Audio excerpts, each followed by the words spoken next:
Hello, everybody. Can you all hear me? Someone give me a thumbs up that I can see. Okay, there we go. Thanks for joining us today. I'm so glad to have you all here. Before we get started, I do want to let everyone know that we are recording this session. So please feel free to join with your level of comfort as far as having your camera on or camera off, however that may be. We're just glad to have you here to learn more about our Student Summer Impact Series. But yeah. So thank you everybody for joining. My name is Morgan Goodwin, if we haven't had the pleasure of meeting already. And this is the Student Summer Impact Series. I serve as the Student Engagement Program Manager here at Campus Compact, and we're just very excited to be able to spend this time with you all while we're highlighting the work of our Newman Civic Fellows and highlighting them as mini grant recipients. So this spring, Campus Compact was able to award around $72,000 in mini grants to 58 of our fellows across the country, supporting them in student-led projects, really focused on community health and wellness, things like education, career access, civic engagement, advocacy, and really just trying to find innovative solutions to local challenges. The list is endless. Our Newman Civic Fellows have a lot of different interests and a lot of areas that they're passionate about. Before we begin, I want to take a moment to recognize that this is particularly exciting season for many of our fellows. For some of them, this month or in this past month has marked graduation and the completion of the chapter in their academic journey. For others, they're preparing for grad school, new careers, internships, studying abroad, or just any other exciting next steps. So to all of our fellows who are currently navigating, really forming a transition in this season, I just want to give a big congratulations. We're incredibly proud of you and very excited to see where your leadership journey is going to take you next. One of the things that I really love about the Newman Civic Fellowship is that it reminds us that leadership doesn't always look like a particular title or a position or a role or something like that. Leadership can often look like it's identifying a need in your community or bringing people together or being able to listen deeply with your heart or take action. And so the fellows that you'll hear from today have been doing exactly that. They've invested time, effort, energy, creativity, and a lot of passion into their projects. And they're really seeking to make their communities stronger, healthier, more connected, and overall more just. So while today's presentations are highlighting individual projects, what we're really celebrating is something much bigger. We're celebrating the power of community. And behind every project, and our community members, campus partners, mentors, friends, neighbors, everyone who helped to make these ideas and bring them into life. And so the work that we're discussing today is a continued reminder that meaningful change tends to happen when people come together, especially around a shared purpose. And so again, I want to thank you all for being here. And I hope that you'll learn something new, maybe leave inspired by the work that these amazing student leaders have been doing, and maybe even discover ideas that you can bring back to your own communities or your own campuses, and recreate or work with these fellows again in the future, around all of their great projects and ideas. So with that being said, welcome to the Student Summer Impact Series. Glad to have you, and we'll go ahead and get started.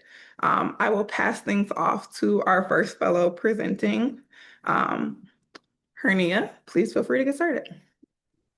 Hi everyone, I'm Herinah Asaah, and today I'll be sharing a little bit about the Philadelphia Exploration Initiative done in collaboration with the DREAM program. So just a little bit about me. I recently graduated from the University of Pennsylvania with a Bachelor of Arts in Psychology, as well as minors in Philosophy and Music and a certificate in Global Human Rights. I've worked with the DREAM program since June 2023. So I started out in the summer program, then I helped to establish the Penn chapter in fall 2023, and I've been in various leadership roles since then. DREAM really seeks to close the opportunity gap. It's a regional nonprofit.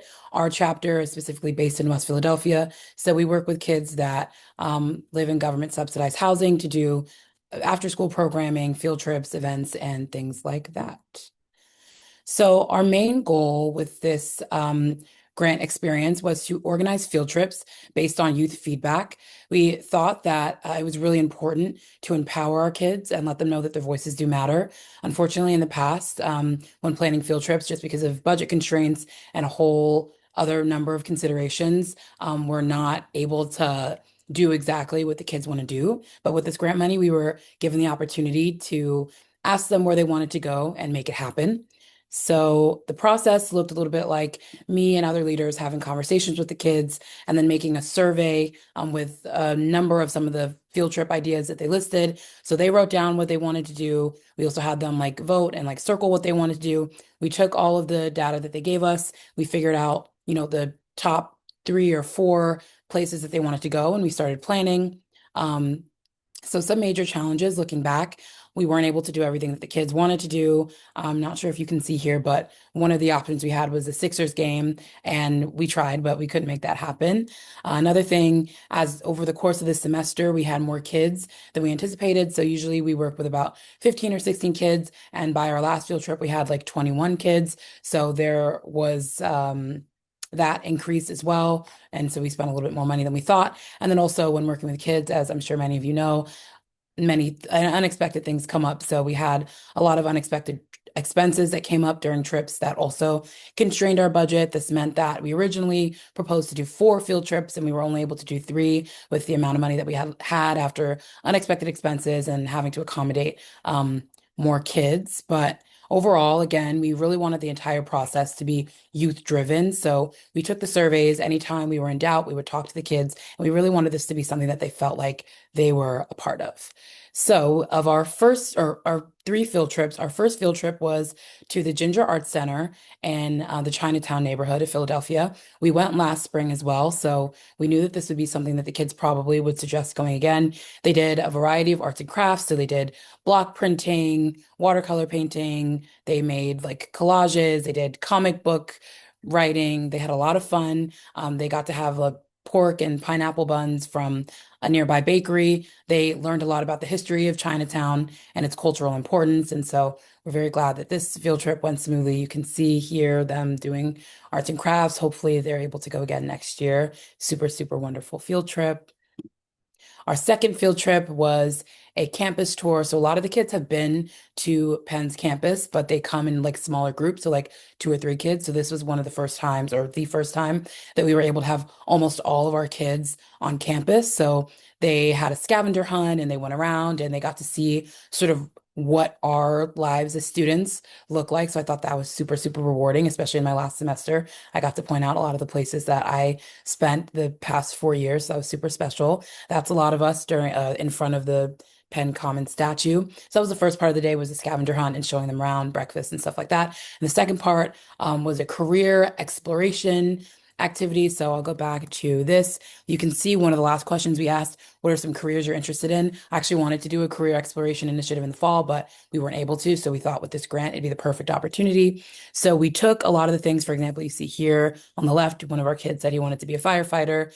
So we reached out and we got a firefighter to come and he showed them. And so that's just one example. We wanted 12, but we were able to get 10 different people or students from student organizations that are pre-professionals to come in and talk to the kids. So a lot of the kids wanted to hear from athletes. So I think we had 5, they were either football or basketball, like a mix of both, talking to the kids. They really enjoyed that. We had a future engineer or students who have done engineering internships. We had future lawyers, things like that, coming and doing interactive activities with the kids. And so that was super, super special as well to be able to show them that.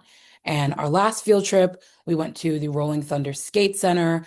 So again, the kids have been here. I mean, this is like a staple for Philadelphia field trips. So a lot of the kids had been here, but we'd never been here as a group before. So that was really, really special. Some of the kids did not know how to skate, so I was able to teach a few of them as best as I could. So that was really, really fun. Every semester, we have enough in our budget to do one like big field trip. And so this was our big field trip. It was my last day. So emotions were running high, at least for me. But yeah, so lots of fun. Usually for the bigger field trip at the end, it takes a lot more planning and back and forth. And I'll talk about that in a second, but just anything that involves a lot of people, there's a lot of moving pieces. So super, super grateful to have been able to have all three field trips go smoothly and successfully. So some outcomes, because we got the grant funding, we had an increase in the number of kids attending trips. So we were able to have more field trips, but then also more engaging field trips and do more fun stuff. Kids, they were happy with the trips. I mean, they had some complaints. For example, we had one 15-passenger van during the semester, but there's like with just 20 kids alone, and then we had a bunch of mentors. There's like well over 30 people. So we had to like schedule Uber. Some of the kids were not happy with the wait time. So that's like one complaint that they had. But overall, with the trips, they were pretty satisfied. Chapter leadership, we got to learn more about field trip planning. So I've been planning the field trips for our chapter for quite some time. And as I'm passing the baton, I think this semester was a really immersive way for all the other wonderful leaders in our chapter to learn more about what it takes to plan a field trip and, successfully facilitate one. I personally learned planning earlier is planning smarter. I cannot tell you the amount of times, like the night before a field trip or like a few days before a field trip, a kid can't come or a kid wants to come or this or this or that. Like the amount of moving pieces was a lot to deal with. So the earlier you have your ducks in a row, the better it's going to be for you in the long run. I learned a lot about the grant application process as well as how to manage grants and stay on top of everything, just with really clear like budgeting and making sure everything is in line. Another thing, really referring to my kids. So instead of like, again, we had the ability because of the grant, instead of just going with what was best for the budget, we were able to ask the kids, like, what do you want to have for breakfast this day? Or what do you want to have for snack for this field trip? And so that was really special as well. And I feel like it brought me closer to them. And then I also learned a lot more about how to delegate because it was, the planning process was a lot. So some next steps, I'm hoping that we can use what we learned as a chapter to plan more youth-driven field trips in the fall, apply for more grants so we can keep doing awesome stuff. If you see in the top left corner, that's everyone from the last field trip standing in front of the community center that we volunteer at. And my hopes going forward are that new leadership will continue to carry the torch, which I know they will, and plan successful field trips and be able to center youth perspectives as much as they can, even with like all the constraints and other considerations.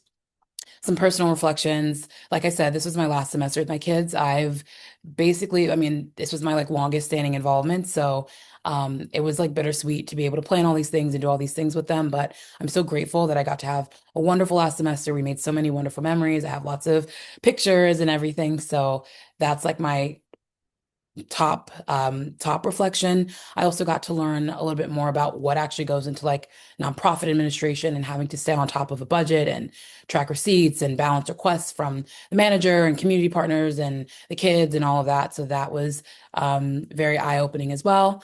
For my future career, I want to go to law school to study how to improve children's well-being globally through children's rights advocacy. So doing work like this where I get to work with different community-based organizations to, make kids happy and make their lives a little bit better, definitely shine some light into the real world work that I want to do going forward.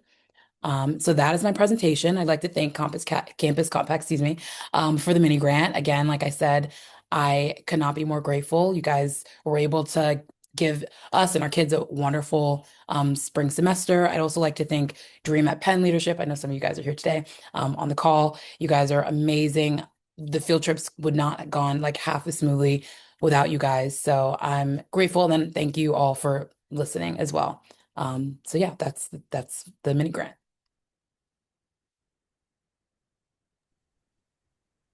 I want to open the floor up to see if anyone has any questions.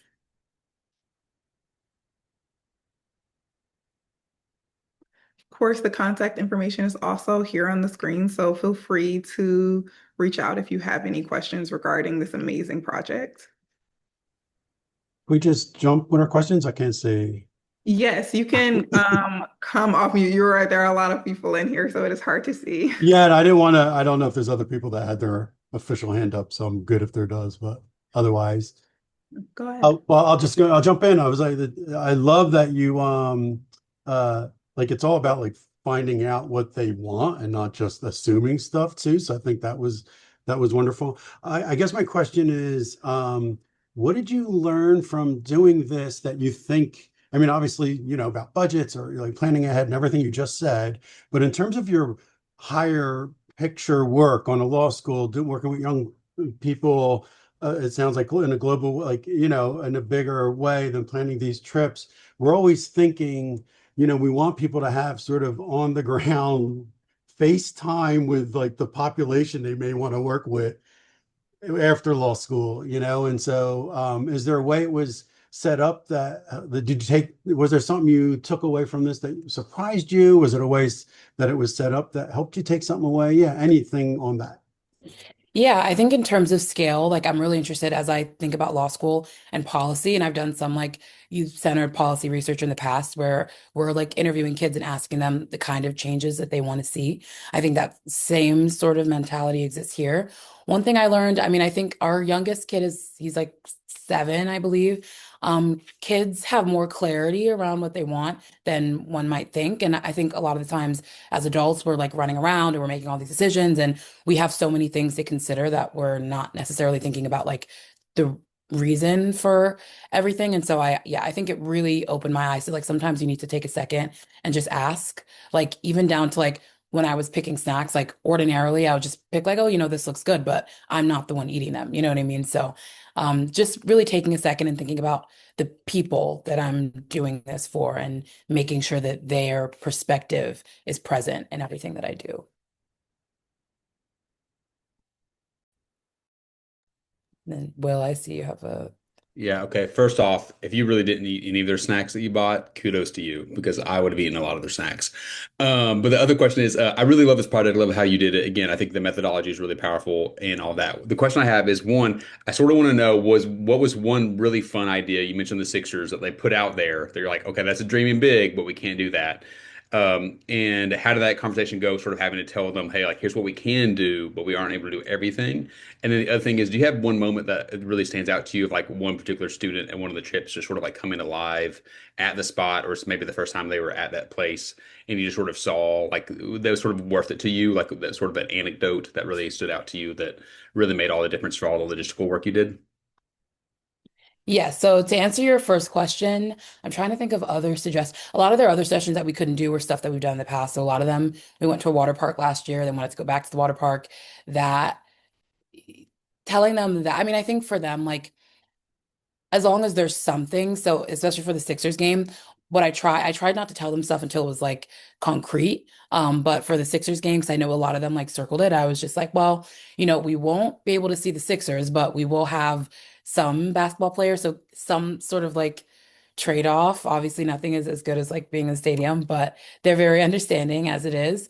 I think also I try to be as honest with them as possible. Obviously, like kids shouldn't like shoulder the burden of like, oh, we don't have the money for this. I think that's a little too involved, but a lot of them are very like having a relatively honest relationship instead of like making up a reason like, oh, the Sixers weren't answering the phone or something. Like it again, like I think it makes our relationship a lot more real and a lot more honest. And something that, oh, from the last field trip. So a lot of the kids, and this is actually for all the planning that we did. I mean, I kind of considered it, but it wasn't like the main thing in my mind. A good amount of our kids couldn't skate that well for us to be going to the skate center. I mean, I can skate really, really well, which, but I mean, to be fair, they suggested it. So we had like the skate mates, and that was another unexpected expense that came up. But one of our kids, he couldn't really skate like whatsoever. So he tried at first, like he was out and then he was kind of just sitting out or doing like arcade games. And then we got him the skate mate and I was sort of skating beside him and showing him like step by step how to go. And he's one of our youngest. And so it was difficult at first because for me it's like second nature. I've been like skating for quite some time and he's like very new to the whole concept. So that I at first where he was just doing arcade and he was kind of staying away from the rink. Eventually, I mean he was falling, but eventually like he was enjoying like the skating and the whole process. And even if he wasn't the best at it, he seemed to be more out of his shell. And it felt nice that I was able to like teach him and like take it slow and really give him something like tangible, that he can hopefully when he goes back, if he goes back, he can like remember some of the stuff that we went through. Oh, that's awesome. That's like a really cool core memory that you just gave him of like experiencing Yeah. courage in that moment, which is really awesome. So great job. Phenomenal project. Really, really appreciate it. Yeah. Thank you. Thank you guys. Yes, I want to echo what Will just said here. Phenomenal project. Thank you so much for sharing, and for all the intentionality that you've put into this work. I also empathize with these students as someone who cannot skate and wish that I had someone to teach me. So, with that being said, I think we can move on to our next presenter, which will be Morgan Bennett, not to be confused with myself. Hello, everybody. Just pulling up my presentation.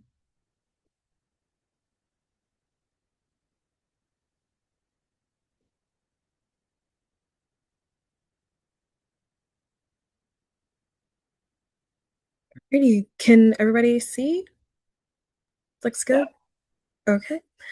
Hello, everybody. My name is Morgan Bennett, and I am a recent graduate of Tulane University, which is located in New Orleans, Louisiana.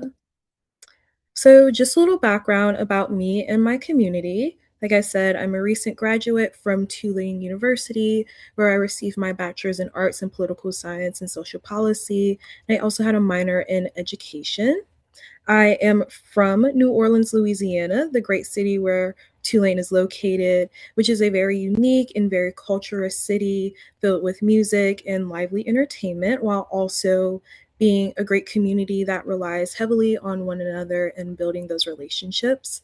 And I am also the co-lead Civic Engagement Fellow, which is a fellowship program on campus, and I'll be talking about that a little bit more. So, breaking down Tulane and what Tulane means to the New Orleans community is kind of a challenging topic to address. Tulane doesn't really have the best reputation in the city, and that is one thing that the Civic Engagement Fellows have really tried to mend with our community, especially when it comes to community engagement with voting and community service. So, Tulane is a 2025 NASPA voter friendly campus. This is a recognition due to our efforts for increasing civic engagement on campus. Tulane student population, nearly 85% of the students are from out of state. So that relationship and making sure that students can actually understand and participate in the culture of the city is very important to the work that we do. And Tulane is one of the universities that is known for their commitment to community service. Tulane requires each student to partake in 2 community service learning courses, which allows students to learn about their community and build a better New Orleans. This program was started after Hurricane Katrina and has carried on for the past 20 years and has been something that students look forward to during their time at Tulane. So, with these factors in mind, we go into our Civic Engagement Fellows and our Civic Engagement Coalition. As I previously stated, I am one of the co-lead fellows, and it is the second year of our fellowship, so fairly new. We're still working out some things. We're made up of 10 Civic Engagement Fellows that are across all years within the university, and we work to focus campus-wide collaboration. And then this is a photo of my fellow fellows. So, within our Civic Engagement Fellowship, and thinking about what we wanted to do for this project, especially with the grant and the support of it, we had 4 main goals in mind. We wanted to encourage student engagement, so making sure that students are interested in coming and also continuing to foster the achievement with the NASPA Voter Friendly Campus. We wanted to be able to connect students to campus resources, as Tulane has a wide variety of resources, and sometimes there are so many resources that students just don't know where to turn to. So we wanted to create a guide to help students figure out where to go and what to do. We wanted to foster an atmosphere of civic dialogue. This atmosphere of civic dialogue is incredibly important, especially during this time as we are seeing civic discourse around various topics. So making sure that we equip students with the skills to participate in civic dialogue instead of debate. And we wanted to also ensure that students had fun, making sure that this was engaging for them and that they would actually want to come out. So this is how we got to the Civic Summit. So with our campus identity in mind, along with the identity of the participants, the Civic Engagement Fellows and the Civic Engagement Coalition found that it would be best to hold workshops that do programming centered around civic engagement. This idea had been floated around for a time, but nobody really wanted to start the steps. And once I presented it to my fellow fellows, they were eager and excited to help out with it. And that's when I knew that I wanted to do this for my Newman project. Um, we wanted to host something that would energize the students, especially in a year that kind of seemed flat since there was not a presidential election. And we also wanted to prepare students for the upcoming midterms. So we needed to make sure this would engage students in voting and also other aspects of civic engagement and again, those opportunities on campus. And most importantly, we wanted to make sure that this was student led. So there were there were five five sessions because this was a week long event and that my fellow fellows and I came up with. So our first session was Women in Health Policy, which we will be talking about soon. Our Free Speech and Dialogue workshop, How to Be an Advocate workshop, Media Literacy workshop, and then our Service to Leadership Gala to wrap up the summit. Our first workshop, the Women in Health Policy, looks our first workshop, the Women in Health Policy panel, is one of the aspects that we wanted to ensure that students understood that civic engagement looks different for everybody, especially for our students. This panel, made up of all women, focused on female identifying students, focused on the research, student advocacy, and student volunteering with issues that particularly impact women. This panel was made up of students from across the university, and we focused on how they saw civic engagement showing up in their work. At the end of each session, we conducted a survey with our participants that just simply asked, did you learn something new? How likely are you use that's represented in the blue? And then how likely will you use a skill from this session in your future, which is represented in the red? Our yellow is how likely were you to participate in civic engagement before this event?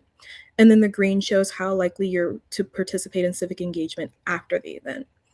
This being our first session had great results and great responses as most people saw that there was something that they would want to, something that they learned from this session that they will carry on into their future, that they were more likely to participate in civic engagement after this, especially seeing different avenues for civic engagement, as it doesn't necessarily have to be related to voting, protesting, demonstrating, or any other things, that it can be shown throughout volunteering, research, and advocacy.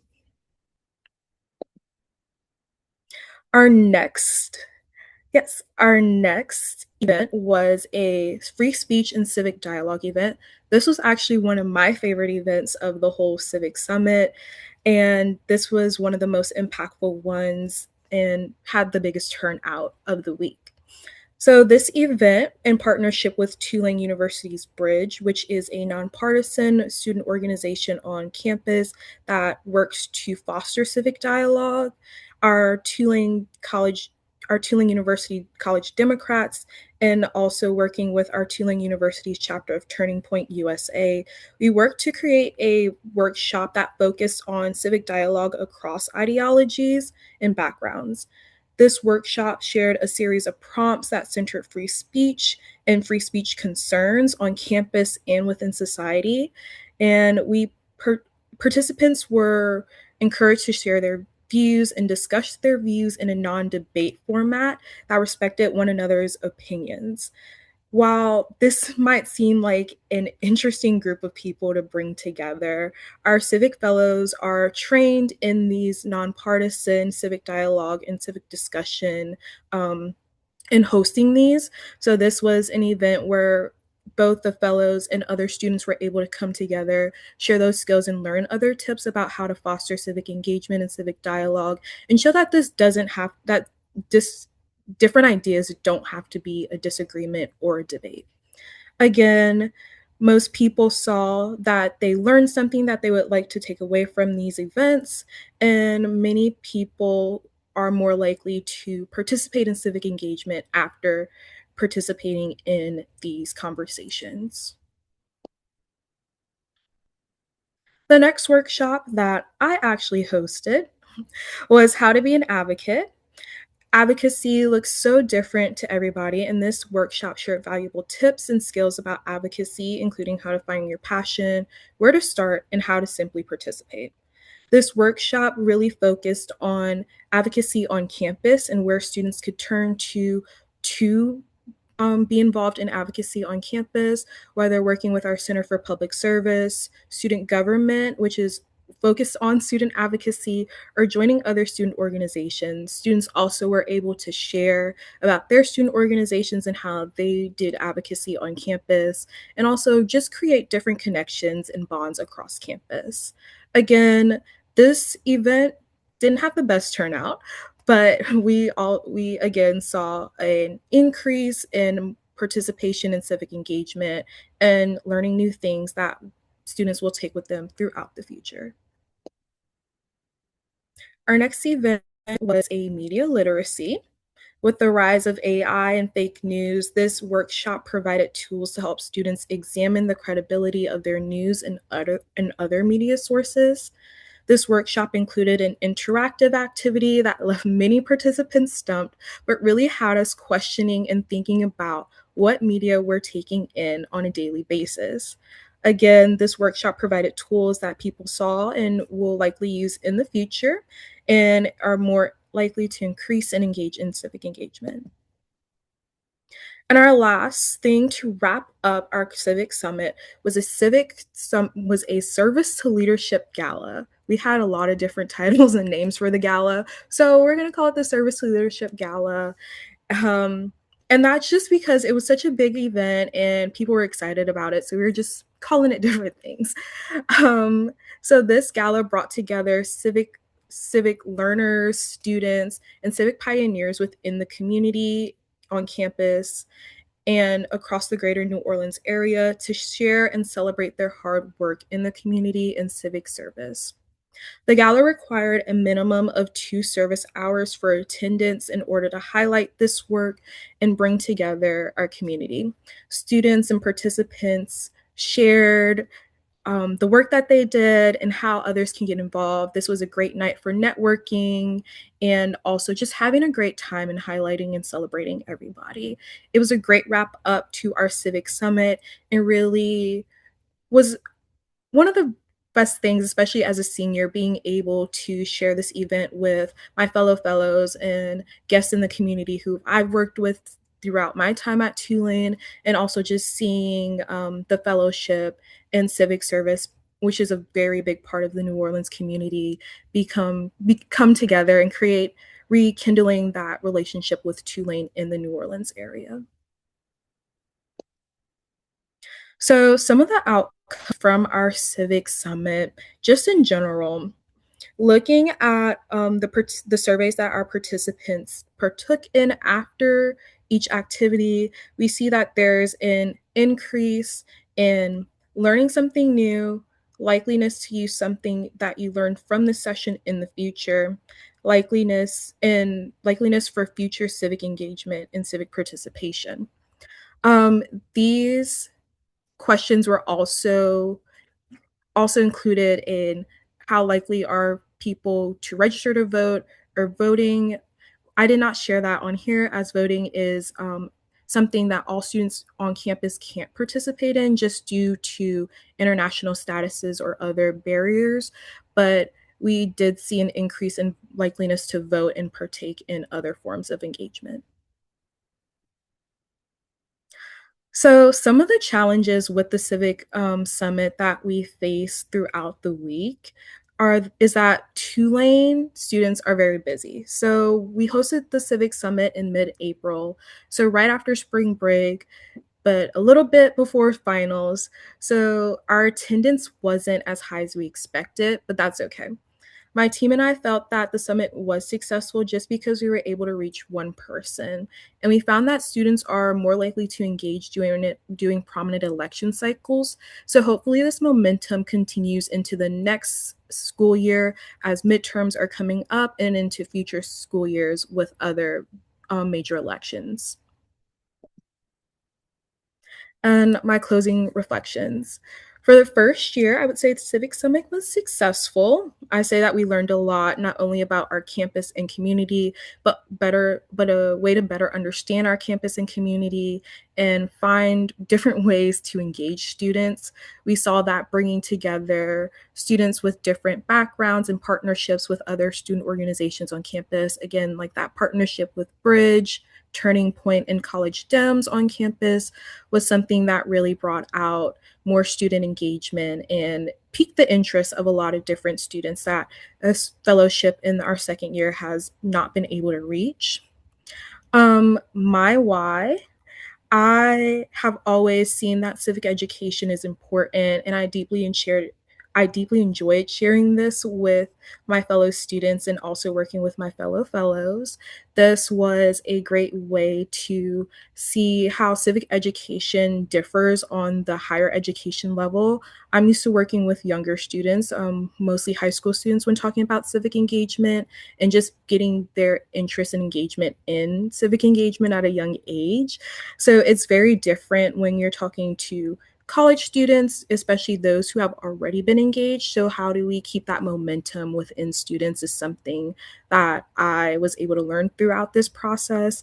And then, my hope for the future, I hope that the Civic Summit becomes an annual event that continues to grow way beyond my time at Tulane, and that, again, more students are engaged in civics and our fellows can continue to foster this community and rebuild that New Orleans and Tulane community together. And that is my presentation. Thank you. Great. Thank you so much, Morgan. I think that this was an amazing project, and it's clear that you put a lot of energy into this and really had these students connecting on wonderful topics and ideas. I think we maybe have time for one quick question if anyone has anything to share, but again, the contact information to connect with Morgan about this is on the screen. Morgan, I'd love to know what your experience was working with new partnerships on campus. I know you said you guys had some different student organizations and you were able to build more attendance by working like one-on-one. What was your experience with that partnership building? Yeah, so one of the main organizations that we work with is Bridge. Bridge, again, is a nonpartisan organization that works to foster community and civic dialogue on college campuses. And one of our fellows is involved with Bridge heavily. So that was one of the ways that we were able to make that connection. This was the first year that Tulane had Turning Point on campus throughout my tenure at Tulane. So that was something we wanted to kind of explore, especially when it comes to fostering that safe space on campus and showing students that they do have a place. And again, the fellowship is a nonpartisan organization. So there were a lot of meetings and a lot of uncomfortable conversations just to make sure that we set expectations and ground rules about what we were looking for when it comes to civic dialogue and ensuring that this was a respectful space for all. And I will say that challenged me to be a better listener and not necessarily jump to conclusions as much as possible. And that's kind of how those working relationships begin to build. With that also comes with our Tulane College Democrats who were a little apprehensive about participating in the event just because of some of the players that were there. But again, fostering those connections, having those one-on-one meetings with different campus leaders that were outside of the fellowship and also student leaders, being able to bring them together and understand that we all have the same values of wanting to foster these conversations on college campuses, as college campuses are hubs for civic engagement, making sure that we were able to do that, share that mission, and be respectful of one another. All right. Thank you so much, Morgan, for sharing your information around this. And that was a great response to that question. I love to hear about the connectedness there. With that being said, I think we can move on to our next presenter. Kavya, we'd love to hear from you. Awesome. Um,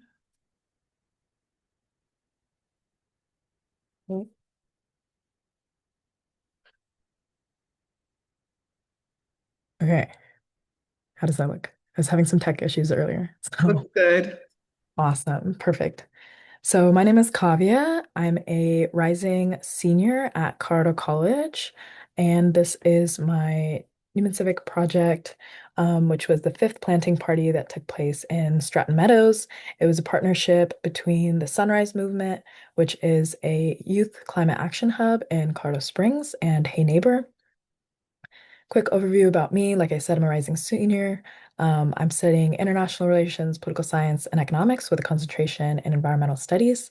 And I've been working with Sunrise for 3 years. I do help lead the program, but we're really committed to our horizontal leadership structure, so I won't say that I'm a chair or a president.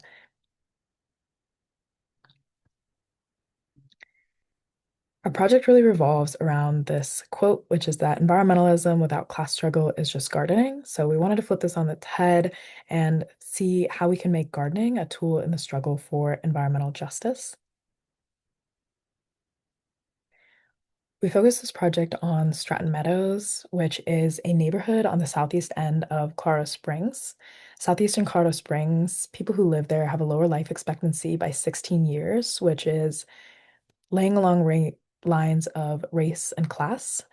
The southeast end of Colorado Springs has a 20% higher population of color, and it runs 6 to 8 degrees hotter because it's an urban heat island due to a lot of poor city planning as well as harmful infrastructure.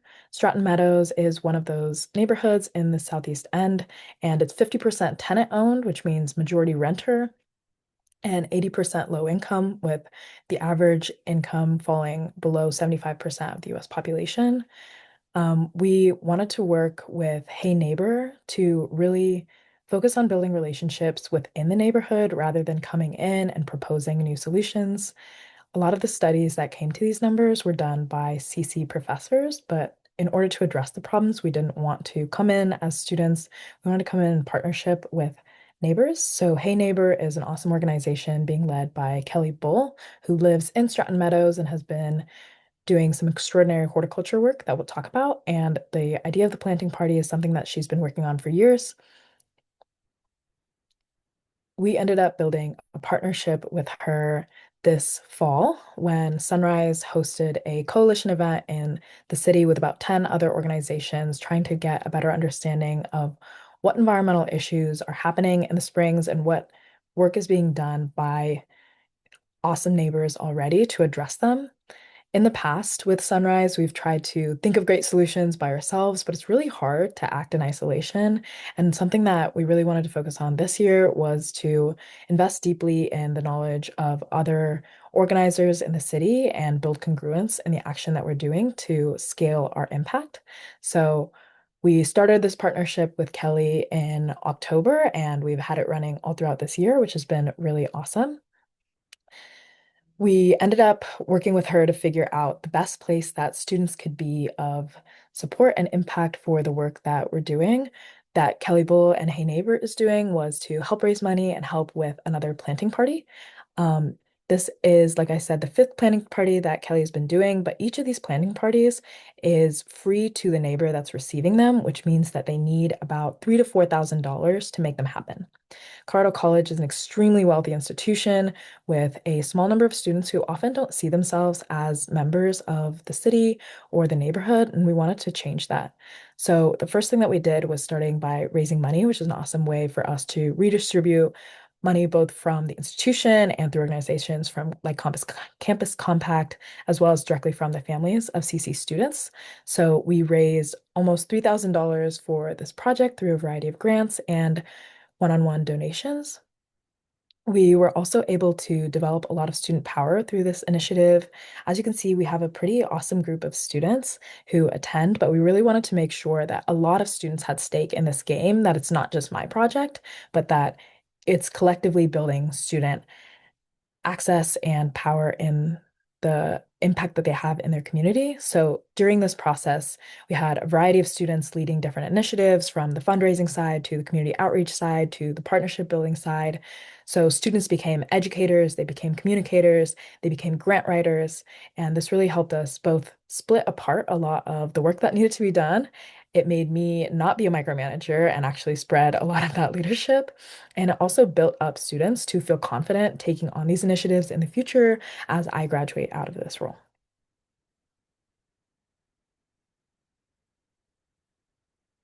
Oops, going the wrong way. Okay.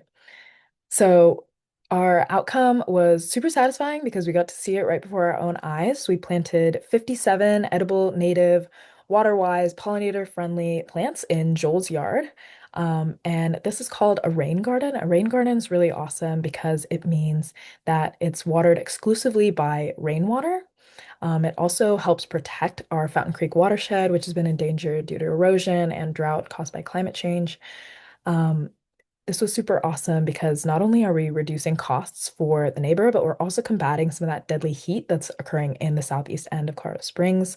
Once a rain garden is planted, you never have to water it again. Kelly Bull, who did hers 2 years ago, hasn't watered hers at all in the entirety of 2 years, which is super cool. The water that flows through the gardens naturally gets filtered by the native plants and reduces the amount of pollution that's falling into the Fountain Creek watershed. And then it's also, when we went, we saw these big strips of concrete that Kelly was talking to us about, which they call the hellscape or the hell zone because it's so hot. And we were able to replace some of these with native plants, which was really satisfying to know that we'd be able to support some of our neighbors. Thirdly, like I said, CC students, we have a joke that nobody ever leaves the CC bubble, which on campus, because we don't really have a college town, a lot of the students on campus never really get out into the city.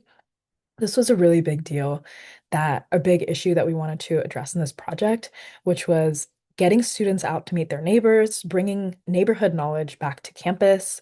We had the opportunity to get about 8 students out to actually help plant the garden, which was super awesome, and meet their neighbors. We then had Kelly come in and give a talk to about 30 students about how she has grown as a community organizer, addressing, collaborating with, and against our super conservative city council, which was knowledge that we'll get to keep and then apply to our own organizing. We also had our Colorado College Farm donate compost for free to help Joel's yard and the rest of the neighbors, which was super awesome. Overall, the goal of Hey Neighbor, as well as this project, is really to build neighborhood unity and power.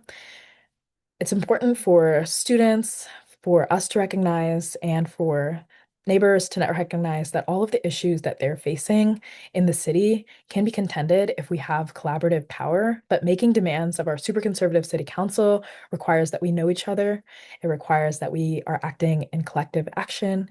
And it requires that we actually speak to each other and know what each other needs. So this was an awesome opportunity to get CC students out into the neighborhood and see each other, see ourselves as active participants in the neighborhood, as members of the Colorado Springs community, and help make demands for a livable future for all of our neighbors.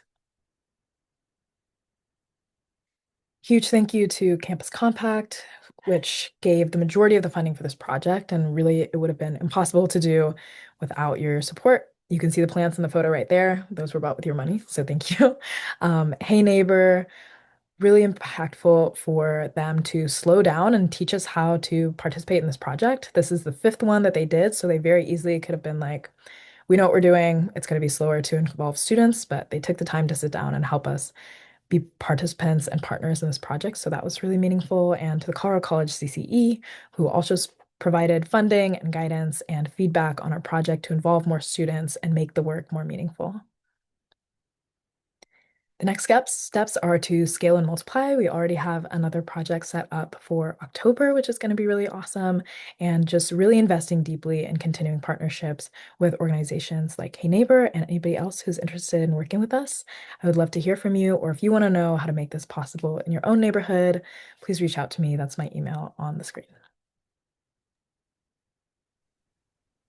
Thank you so much, Kavya. This sounds like an amazing project and a great way to develop community here, and you did a wonderful job. I want to ask that if anyone has any questions they'd like to engage with, please feel free to ask those in the chat to connect, as well as the contact information that has been shared here. And we will now be moving on to our next presenter, Roberto, who is representing my old stomping grounds, Michigan State.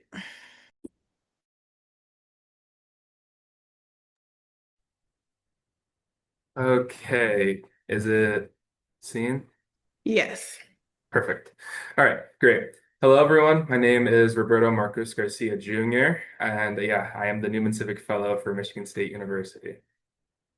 So a little bit about me. I'm a rising senior. I am a English and sociology double major, and I have a minor in environmental social science. And recently, in March, I received the Student Leadership Award from Campus Compact. That goes to the rest of us. Um, so the issue that we wanted to focus on with this project includes a lot of national problems that are also being seen locally. So in 2024, there was a new highest number of homeless people in the country recorded on a single night. So over 700,000. In Michigan, there are over 30,000 unhoused individuals, and this fluctuates depending on the year. And is not really improving that greatly in the last like 3 to 4 years. In Lansing alone, there are over 500 unhoused people every night, not including East Lansing. And East Lansing, which is where Michigan State is located, is incredibly anti-homeless. Recently, in last winter, they proposed ordinances 1565 and 1566, which would have criminalized being homeless after your second offense. And so we just had one goal going into this, and it is to create resource kits for Lansing's unhoused population. So who we worked with, so I guess I'll start with the Community Engaged Scholars Program. So the Community Engaged Scholars Program is a program that is for undergraduate students at Michigan State. There are about 10 students that are employed with it each year or each academic year. And these students are then partnered with a community partner, which is a nonprofit organization in the Lansing and East Lansing area that are focused on the United Nations Sustainability Goals. And the organization that I was partnered with was the Tenant Resource Center of Mid-Michigan, which is a incredibly recent and newish organization, nonprofit org, that began last spring, actually. And so it is run by the incredible Khadijah Erickson. She is a very fierce advocate in the community, and she is very strong for tenants' rights and homelessness rights. Already in year one, the TRC has completed their year one goals. Actually, yeah, in 1 quarter they completed them, which is really impressive. Those are some of the things that we got done within the 1 quarter. And so how the Community Engaged Scholars helped with us is one of the people that are connected with the community partners were able to go back to the community partners and ask what they were able to contribute, and basing that off of what they can contribute to the unhoused population is what we then put forward, including doing a donation drive within the Michigan State alumni community and the current students during the end of year pack up move out event. So to create this project, it was a bit of a process. It was kind of difficult to get everyone on board. Because first we just had to think about what the project would be. So we had to come to an agreement, and it was between this and another project that would have been a lot more extensive and time consuming. And so considering that all of us are very engaged in the community, we decided to go with the resource kit since it would still have a great impact and output, but it would not take as much time day to day. Once we determined that was what we're going to do, then we had to plan like who's doing what. With the Lansing nonprofit organizations that we were all connected to, each one contributed different things. So for instance, in the last slide, I brought up Todd Martin's Youth Leadership Institute, which works with young children in the K through 12 area. And what one of the partners who was working with them was able to do was get the children to write motivational like messages that we included in the resource kits for the unhoused, which I think was very impactful. After this, then we purchased the materials. We had to vet like what materials would be good. Well, how we decided what we would use is I spoke with the Khadijah Erickson, the runner of the Tenant Resource Center, who works with the unhoused populations, and to understand what is most important and what is most useful to someone that's going through that struggle, and to make sure that it would actually be utilized by everyone that is receiving these. Then we created them. We created them all in one day. It was August 8th, and we just like crushed it all out. It was a lot, but we ordered pizza. It was great. It was like a little pizza party. And then we delivered it to the Tenant Resource Center for distribution. So here's that day when we were creating all the packages. Um, Originally, I just chose the color of the bags for because that was one of the cheapest options, so that way we'd maximize what we can have inside of them. But later on, when we were distributing these two, we heard that it was really motivational to have them be multicolored and be colorful because it still is it gives some layer of hope. And it usually like these sorts of things are just black and white, like literally black and white color. And so it makes it very bleak, and those darker colors are a lot less captivating. And but yeah, there goes the rest of the cohort as we were creating them. And the outcome is in the middle, which is the 100 resource kits that we do. And so what I learned in this process, applying for a grant, I've never had to do that before, so that was pretty cool. It was nice to get that experience through Campus Compact. Also, organizing all these nonprofit organizations, what they could contribute, was interesting to do. I've also never had to do have so many working pieces before. And similarly, I could talk about one of the challenges was guiding these community engaged scholars members and into making sure that they all have a goal or they all have a mission to fulfill in each time that we met. And so a lot of them were worried that they weren't doing enough, since a lot of us are more overachieving type. A lot of them were nervous that they could be doing more and they just weren't yet. But at the same time, it was really cool to be able to lead everyone. It felt like I was doing I felt like it was a good opportunity to give back to the community in a way both that we can understand what the homeless people are facing in the Lansing area, and also to be able to feel that we're doing something greater than ourselves, since it's a community project. And it'd be going back to so many people that really need it. Also, yeah, working around class schedules was really difficult. We all had different schedules and we couldn't meet at the same times. And so that one day, then we created all the resource kits. It was our lucky star, basically. It was really hard to organize all of it. But so that's why we just packed it all in one day. And also, yeah, creating the timeline for how we would get it done was difficult. Since we started planning out this in fall, and once we had the funding, then it was kind of rapid go and it was hard to organize. So in the future, currently I am doing the MSU Summer Research Opportunities Program SROP, and so I'm going to be interviewing Lansing's unhoused population, or no, sorry, not unhoused population, but Lansing's tenant population that is non-native English speaking, to see what forms of housing discrimination they have been facing as a result of not being able to speak English fluently, which I can then create into a data, like qualitative data, that can go back to organizations like the Tenant Resource Center for applying for grants, and also just to better understand what it is that the people in the community are facing. So continuing to collaborate with organizations like the Tenant Resource Center. I'm doing the Community Engaged Scholars program again next year. So who knows, maybe I'll be back here talking about the same thing next year, or it'll be someone else, the next Newland for MSU.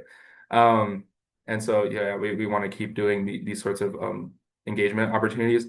And with the experience that I've gotten with this program with Campus Compact, I have been able to view and engage with other grant-like opportunities that are similar to this Newman Civic grant. And financially supporting organizations like the Tenant Resource Center to continue doing the work that they're doing is incredibly important. I even linked their website there. Here are some of the resources that I used, in case you're curious. They are real. And thank you. There goes my information if you want to connect. Thank you so much for presenting, Roberto, and telling us all about your project. It sounds like it was amazing. And I just want to also issue a thank you out to everyone for joining us here today. As we're wrapping up, I just want to give you all my sincere thanks, and want to give it most importantly to our presenters for sharing their experiences, their insights and accomplishments. Thank you, fellows, for the energy and care that you've invested in these projects and communities. It's really inspiring to watch your ideas come to life, and just see the impact you've made through your leadership and your service. But I also want to issue a thank you to your mentors, campus leaders, community partners, family members, and friends who supported you all along the way. We all know that meaningful change is very much a collective effort, and today's presentations really reflect what can happen when people come together around shared commitment and community. So we're just very proud of our fellows, grateful to have had the opportunity to learn from them today. And thank you all for spending part of your afternoon with us. I hope you will join us again for future Student Summer Impact Series sessions. Have a wonderful day.